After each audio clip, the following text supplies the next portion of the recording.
We are not for fraudsters. We're not looking for people who are like, trying to scam all of that. Definitely don't come to OBIEX. Your phone might even get locked up. I don't recommend. If it is not decentralized, anything can happen.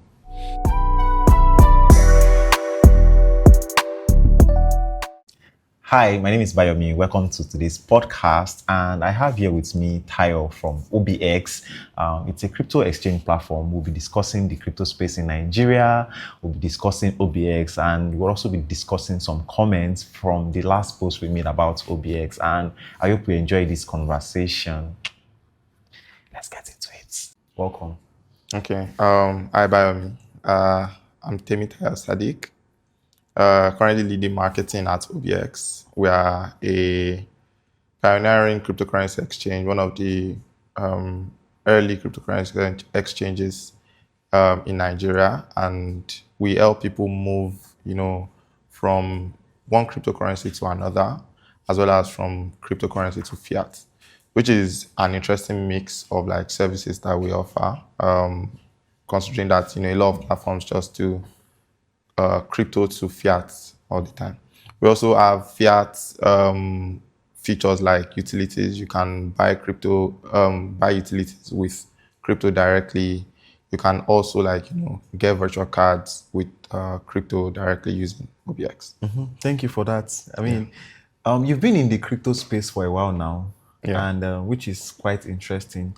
It's been, Nigeria, if we are looking at Nigeria, even at a global scale, there's been a lot of interesting things happening around the crypto space. For instance, in Nigeria, few years ago, you could not transact in Nigerian banks on crypto. Can you just walk us through some of those interesting things that has been happening in the crypto space to just get a general sense of it? Yeah. One interesting thing is that prior to 2021, we used to be able to trade, crypto with Nigerian banks. You even had crypto platforms that were directly integrated with APIs like Paystack, Flutterwave, and the likes. But as time went on, I think in 2021, CBN, I think in 2020 initially there was some sort of gray area, and then it's now became it's not clear if you should trade with cryptocurrency platforms, and then banks started backing away a bit. And then in 2021, there was the regulatory clarity around it, where CBN outrightly banned banks from trading or allowing, or facilitating anything related to crypto. So this led to the whole spore around P2P coming back again, because P2P used to be a thing when there were no platforms. Pre-2017, around that 2016 era of crypto in Nigeria. But now moving from there now to what we now add in 2021, it posed a lot of a lot of cryptocurrency platforms had to start phasing themselves out. Some of them had to start diversifying into more fiat related features. It was just like a whole regulatory cloud at the time that was just pressing on everybody's necks. I think as at then with OBIEX, one thing that actually helped us out was the fact that we had both crypto to crypto transactions as a big thing on OBIEX, our swapped out confirmation feature and all of that. It was already a big thing with OBIEX. So a lot of people still had that use case around trading from Bitcoin, Solana, or any other cryptocurrency that is basically volatile to a stable coin, like USDT or USDC on OBIEX. So that actually was able to keep us afloat, and at the same time we didn't really need to worry much about the fiat side of crypto to fiat, because people just came in then, moved their crypto to a stable, and then they maybe found maybe a vendor on WhatsApp, Telegram, or use P2P platforms to trade that cryptocurrency. Interesting. I am thinking, what would it take for maybe not an average Nigerian right now, but a normal Nigerian, what would it take for them to say they want to walk into a restaurant, for instance, and they're thinking, oh, can I use my Solana to pay instead of using Naira, for instance, or can I use BTC, or can I use USDT? What would it take for that to happen? Yeah. So the regulatory environment has laxed a bit now. One thing that OBX was really like, the formation of OBX was primarily around improving the cryptocurrency experience. And this experience now like stems around usage. Like how do we use crypto on a day-to-day basis? How can we integrate crypto into our lives so much that the experience is better, and you are using crypto, you work somewhere, you can self-bank in a way where you don't have to, like, you move to Kenya, for instance, or you come from Kenya to Nigeria. You don't have to move from, like, Kenyan shilling Shillings to to naira. naira. You can just, like, that global currency, that stable coin, you can just use it to make payments when you come to Nigeria without having to open a bank account, Right. having a card and things like that. So basically you can self-bank. That experience is what brought about OBX. So one interesting thing, so it was not really OBX before. So a lot of people see OBX. OBX was the name we adopted in 2021. But before OBX, there was Paylot. So Paylot was our initial product, and we ran Paylot between 2017 and 2021. This was like the time before any cryptocurrency platform. So what we just did then was, like, you could invoice crypto to somebody. You create an invoice and the person can, like, pay you into that that cryptocurrency wallet. Then you're able to, like, cash that invoice check and all of that. It's pretty much a simple solution, but people started using it to find ways to off ramp. Like, they wanted to off ramp from that Bitcoin to USDT. They wanted to off ramp to other currencies. They wanted to swap. They wanted to exchange it for other currencies. When you say off ramp, you mean from USDT to naira, for instance? Yeah, USDT to naira, USDT to naira, Fiat. BTC to naira, Yeah. and things like that. So that was where we now, like, okay, Paylot was picking up pace, but there is a market in this area around, like, swaps and off ramp, basically. So we now, like, built OBX as a standalone product on its own, more like supposed to be like a concurrent running product. But OBX was now doing the same thing that Paylot would do. So we decided to, like, sunset Paylot and then go, all in with, like, OBX. That was in 2021. So that experience now, today, you can have crypto in your OBX wallet.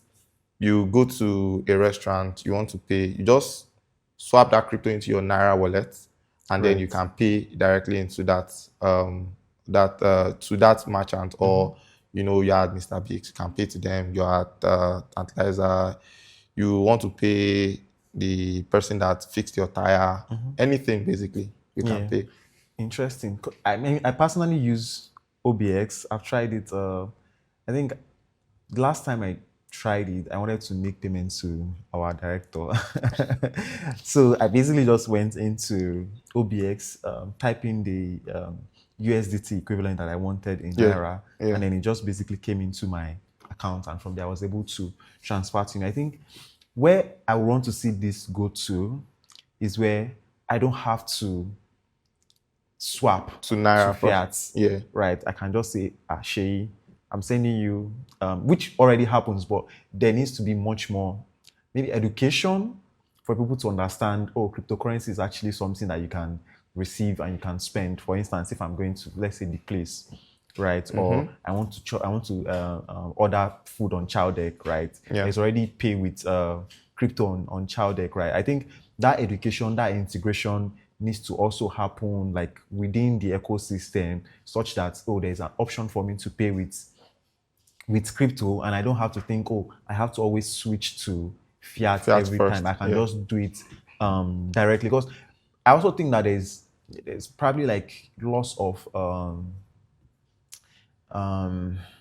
transaction fees, for instance. I think it would probably be a lot cheaper, because now you're not. No, that's the one interesting thing. OBX is fee free, zero fee at any transaction stage, whether it's crypto to crypto or crypto to fiat, basically. But we even, like, OBX clocked 4 this year. Like, OBX has, like, this thing. Although the whole this thing is, like, clocked 8. but OBIEX itself, like as an entity, clocked for this month, June 10th. When is the party? They will send out invite. I want one.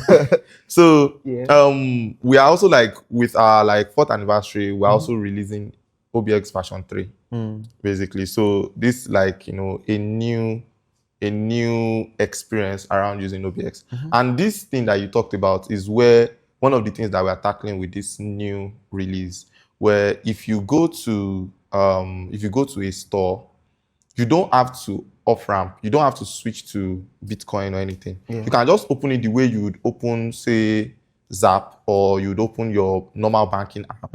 And then you type in how much you want to transfer to that business. And then you just send the money to them without having to like go to fiat first. To crypto, swap it to fiat, and then from fiat, send it to that person. Interesting. You just type in how much you want to send. I want to send 5,000 naira to this person.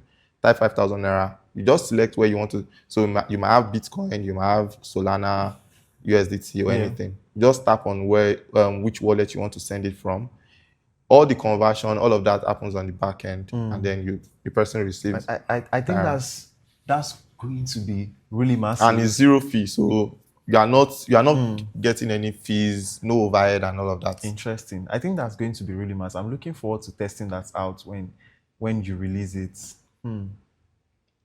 Yeah, it's like you're integrating with a lot of banks, I assume. Yes. So we'll be able to like find ways to there's still that gray area around bank integration, but we're able to like find ways around it. Innovative solutions, working with counterparties that help us like move these transactions. Interesting. And I mean, we spoke a bit about some of the challenges that we've experienced in the crypto space. Now, the CBN is much more open. They have a regulatory sandbox that if you want to... Yeah, the SEC. If you want to sort of get into crypto, you can go through that sandbox. What are some of the challenges and that's... I mean, you are in the industry. What are some of the challenges that we are seeing outside of maybe from the previous one, which is... total blackouts. Yeah, total blackouts, yeah. So I think right now, it's more regulatory clarity now than, it's as if we went back to the pre-2021 phase. But I think this time, what we are going to have next is going to be positive for crypto. Pre-2021, there was this gray area around crypto. You don't know if it is legal or not legal. Sometimes they will come out and say crypto is illegal.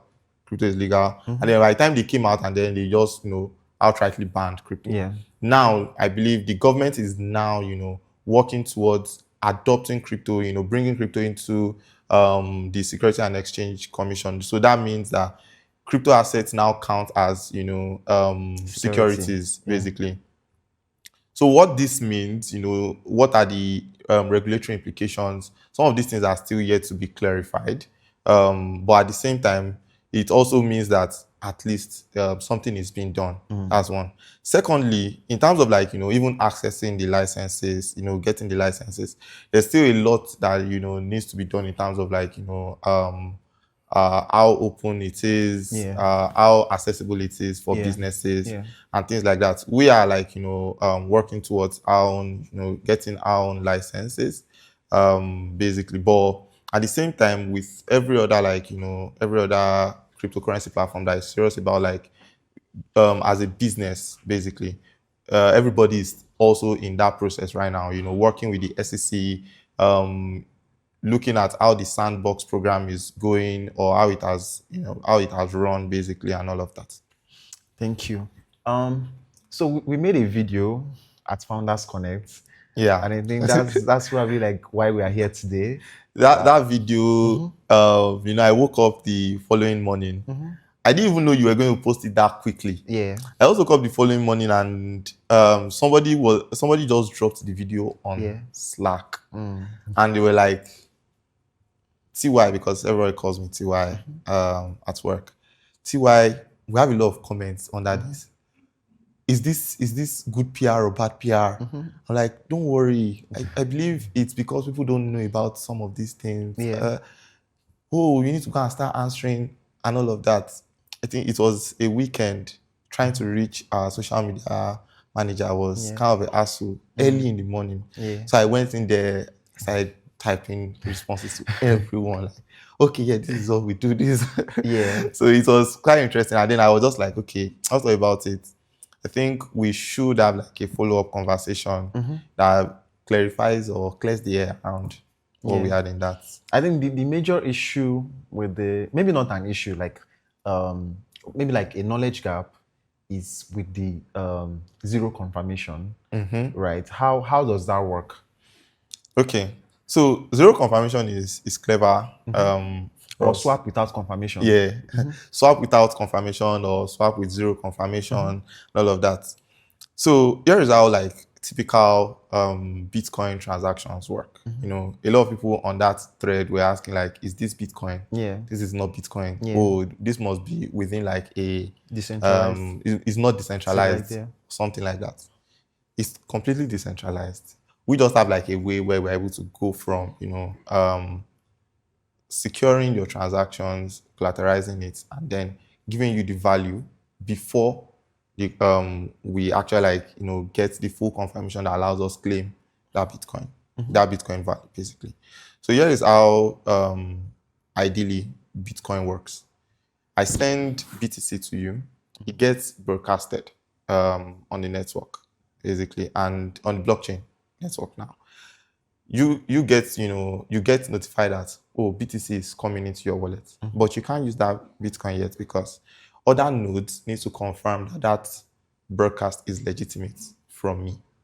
Do you understand? So that's how like the ledger gets signed, and then it's now like, okay, this transaction happened. Most platforms, when you are like using an exchange or anything, will not credit you that Bitcoin fully. They will let you know, okay, Bitcoin is coming, but you can't do anything with it because they are waiting for that 4 confirmation or more. Some platforms will do 5, things like that. But they have to wait for a minimum of 4 confirmations because the moment you get 4 confirmation, it is almost impossible to, you know, fake that transaction anymore. So if you get that 4 confirmations now, then you can trade it on other platforms. But what happens in between, you know, when the broadcast, you know, the first confirmation, which is like the broadcast, and then the other actual confirmations, because that broadcast, we don't call it confirmation, it's kind of like a broadcast. Then when the actual confirmations get, you know, start getting worked on, what happens? Bitcoin is a volatile currency. You might buy Bitcoin at say $100,000, and then by the time your 4th confirmation is complete, it is already at 98K. So it means if I sent 1 BTC to you, you could have gotten $100,000, but now you're now getting only $98,000, $2,000 lost like that.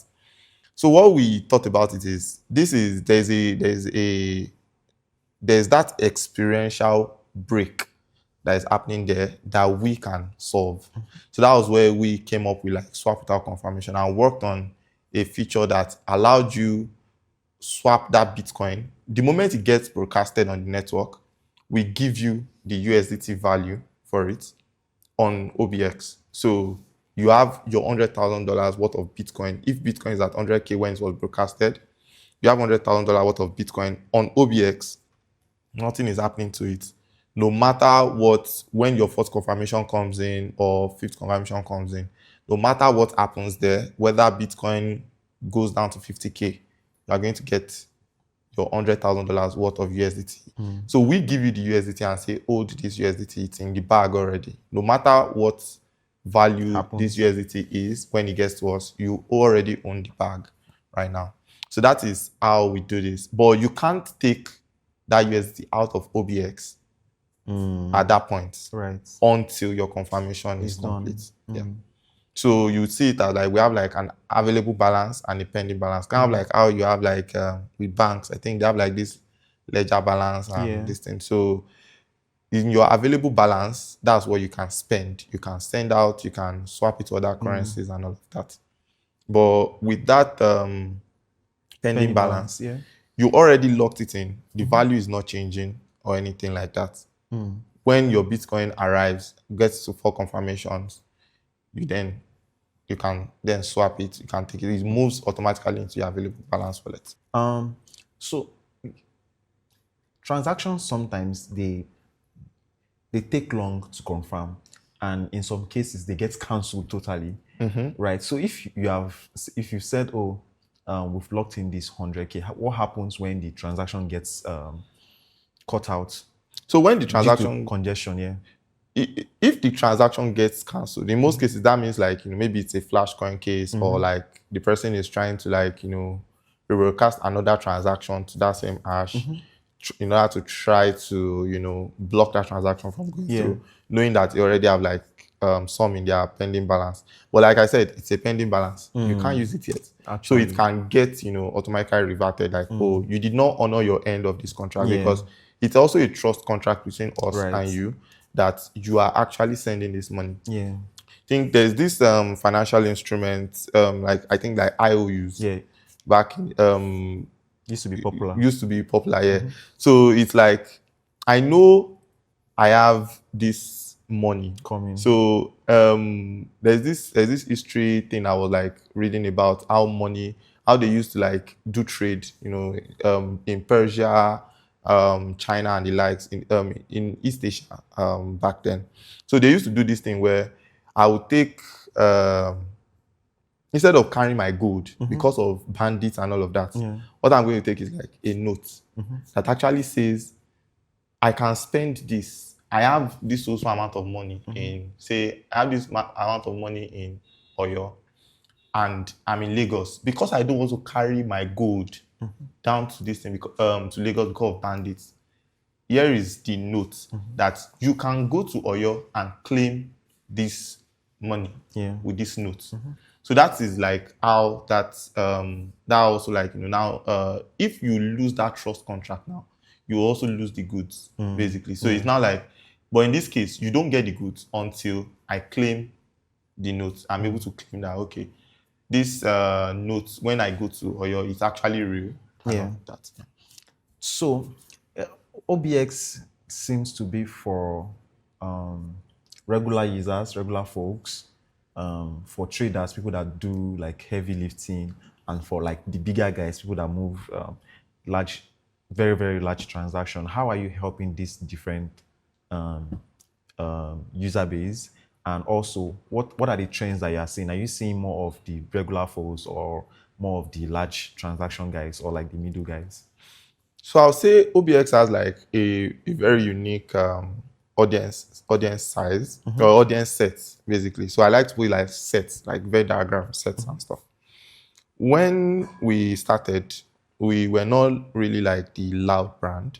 I think even till date, we're still not like that loud brand, like, taking out, huge commercials and things like that.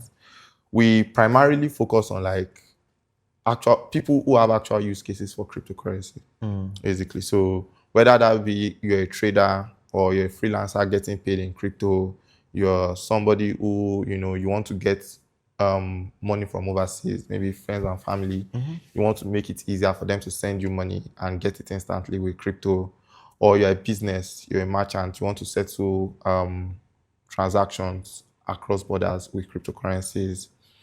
These are like kind of people that we tend to cater to. So we've been able to position ourselves for these set of people.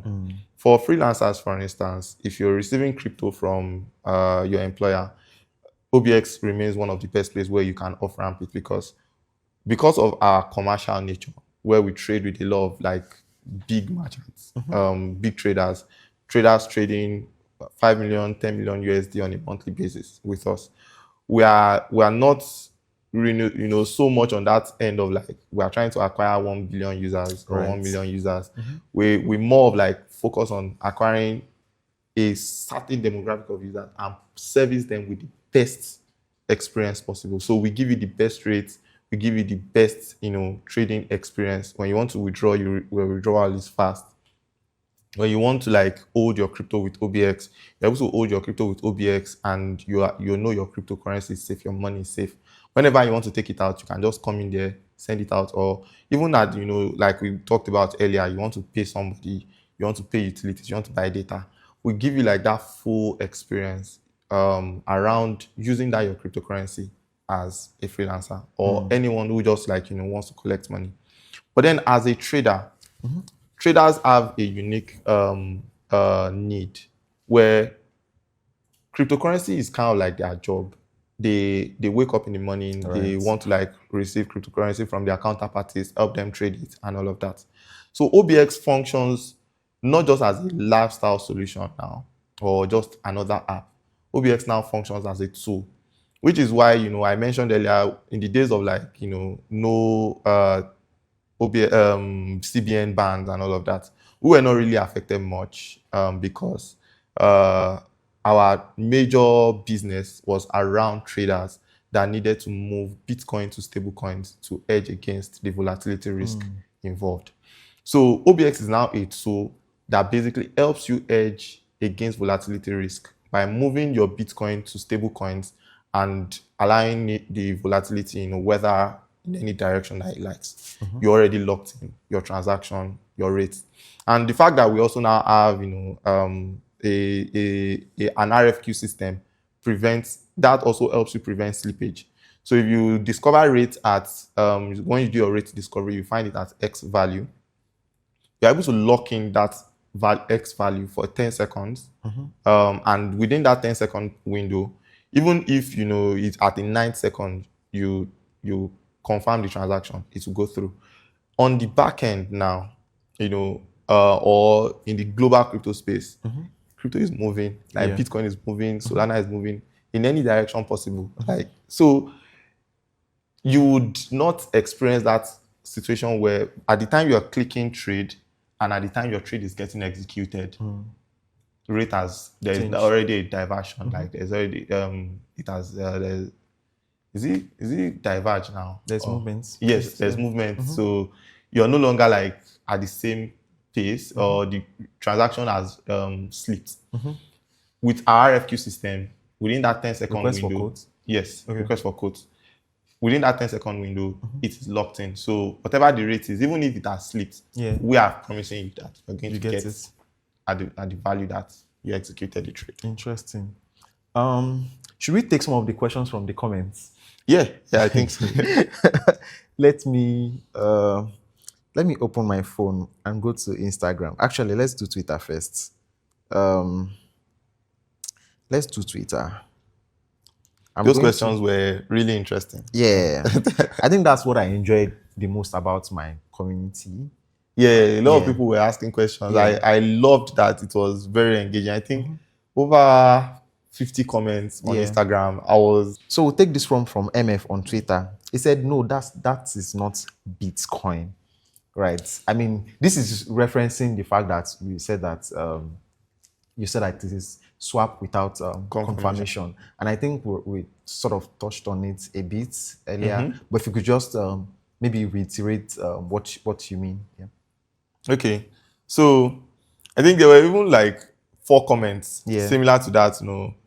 That is not Bitcoin. This is not my Bitcoin. All of that.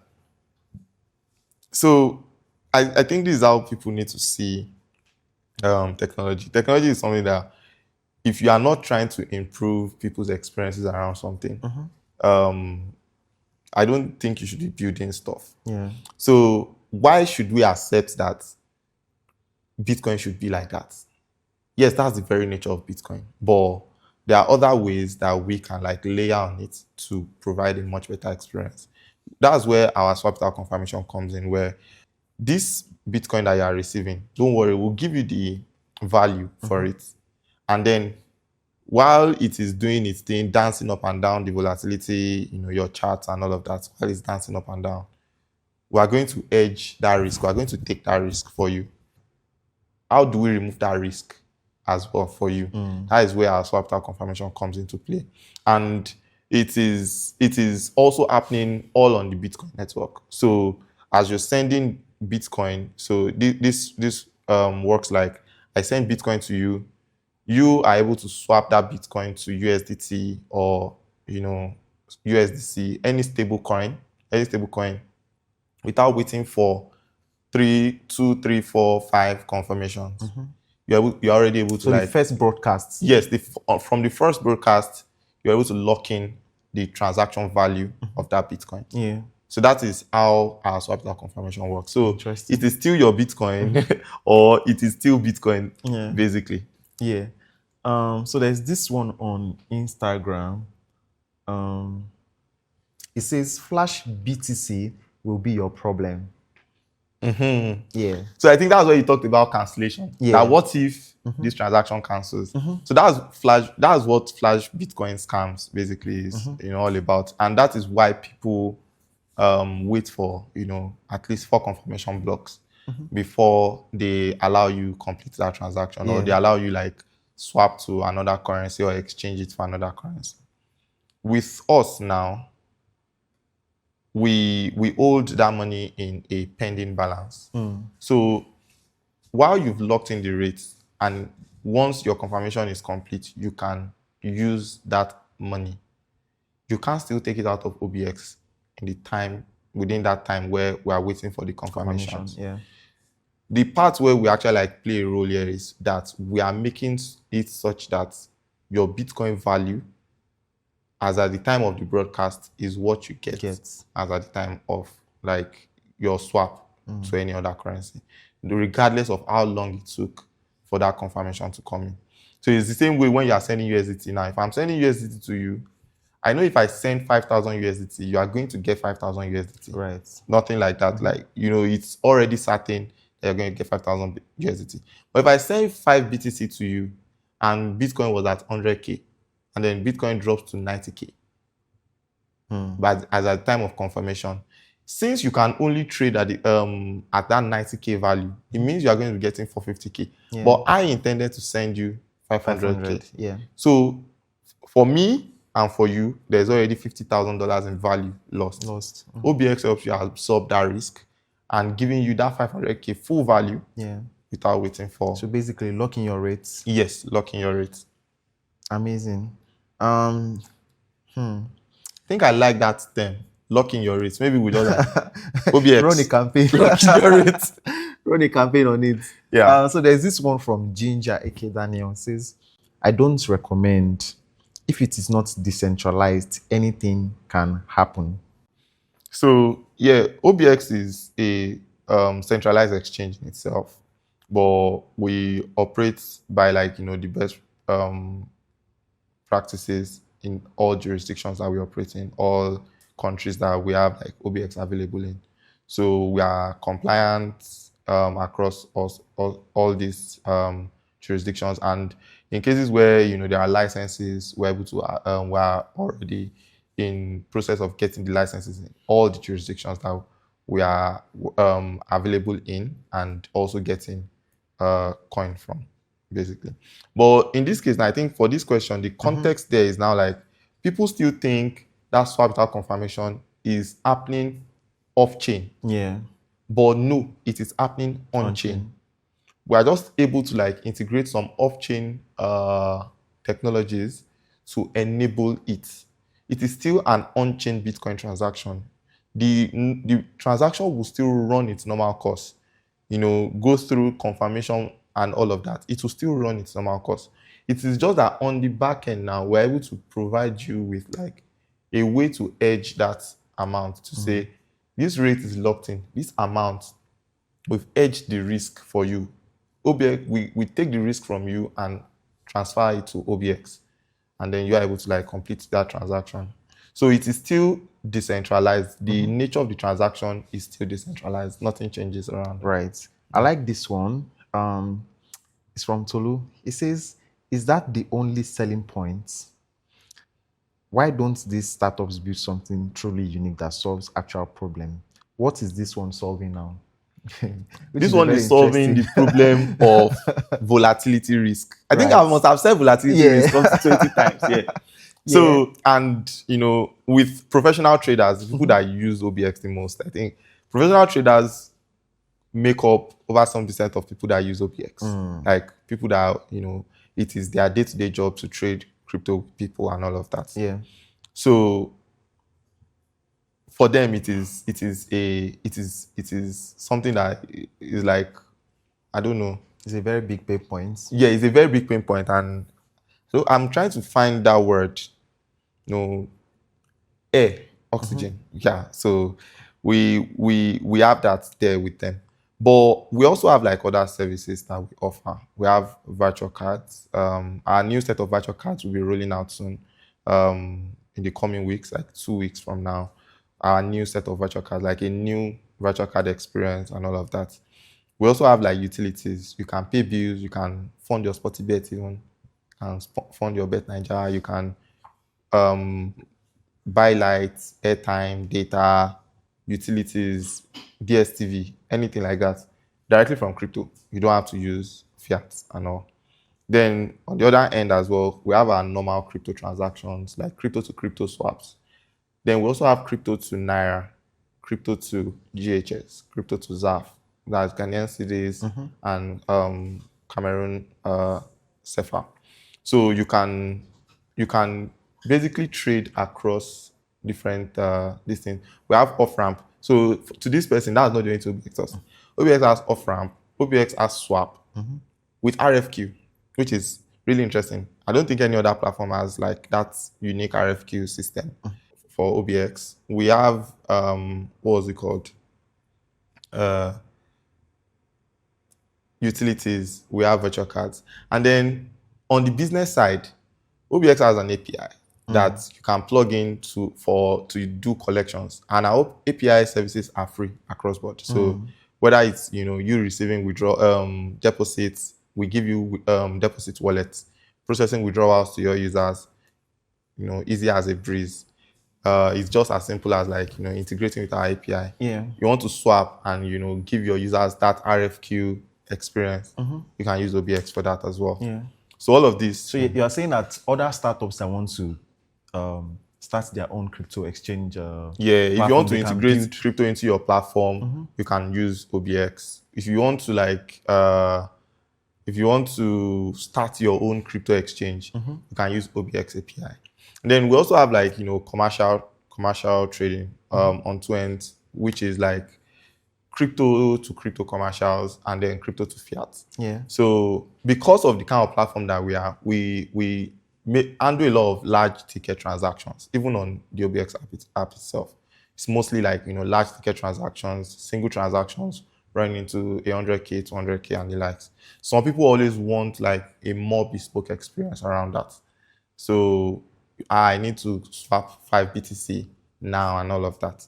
It's probably better you use OBX app because the moment you're on board as a business, you get margins that you can't get on any other platform. Basically, like any other like exchange or anything like that, you get like the best margins, very very tight margins. So you're able to like execute your crypto to crypto trade on the commercial OBX app. And then, with fiat, you have like large fiat transactions that you want to execute. You can also use OBX for that as well. And, as well as moving money across African nations. So you want to move your from Naira to Ghana, you're able to use OBX on the business side as well. Interesting. I think we should take this one as well. It says, this one is by Your Village People Online. Is that the name of? Yeah, that's the handle. Your Village People Online. I'm assuming are they KYC compliant or are they just another money laundering platform for online fraudsters? No, we are not. We are not for fraudsters, and it's one of the interesting things why we are usually very careful around how we talk about OBX and how we market OBX. We don't subscribe to like the mass marketing angle of things. But at the same time, we try as much as possible to like our messaging around OBX is for a certain set of people who have real utility for crypto. We're not looking for people who are like, trying to scam all of that. Definitely don't come to OBX. Your phone might even get locked up. So on OBX now, we are completely KYC compliant, and every transaction you send into OBX gets scanned such that we're able to like trace has this been involved in or this wallet, is it like, has it been involved in crime in the past, or has this fund been reported? One good thing about crypto is, say for instance, somebody executed a scam somewhere. They sent Bitcoin, they stole Bitcoin, and then they send it to another wallet, trying to mix it up and down and all of that before they bring it to where they are going to off-ramp it. We have tools in place that is able to like match that Bitcoin up until its genesis. That is where did it come from? If there is crime along the way, like maybe fraud reported. So let's say the Bitcoin, that Bitcoin transaction was reported already. We're going to let the user know that, okay, this transaction has been reported, and we're going to also file like a case around it with law enforcement, to let them know, okay, this particular transaction and stuff like that. But aside that, we have like a very, very strong internal compliance team. And our KYC and KYB process is also streamlined to provide ease of use, but at the same time also like protect you and protect our businesses, ourselves, our business, and yourself, that is our user, from any form like fraud, and all of that. Compliance is a very, very interesting part of like, you need to have it because you want to keep existing. You want other platforms to trust you as well. Working with counterparties and all of that, it means we have to be able to establish that trust for them to keep servicing us, and at the same time for us to be able to keep servicing our users. Interesting. Is there any other thing you wish I had asked that I have not touched on? Okay. I think we've spoken at length around swap confirmation. Yeah. But I think one interesting thing that I was like, I was actually like, I've been thinking about is the general crypto experience. How the regular person perceives crypto and how that perception is changing or should change.